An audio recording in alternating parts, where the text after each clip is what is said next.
Доброго дня! Вас вітає компанія «Автопарк». Цей та багато інших авто ви можете придбати на сайті «Автопарк.ua» у розділі аукціони. Це у нас Honda CR-V у чорному кольорі 2014 року. Автомобіль у нас 1.6 дизельним двигуном. Всередині у нас салон одягнений у чохли, електросклопідйомники, електрорегулювання дзеркал, мультикермо, круїз-контроль, пробіг у нас 250 тисяч, механіка 6-ступка, підігріви сидінь, двозонний клімат, штатна система мультимедії, також бортовий комп'ютер.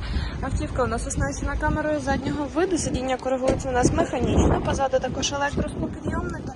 Задній ряд в хорошому збереженому стані, велике та містке багажне відділення. Автівка привезена сюди з Європи, 2 власники, 2 ключики, технічно обслужена.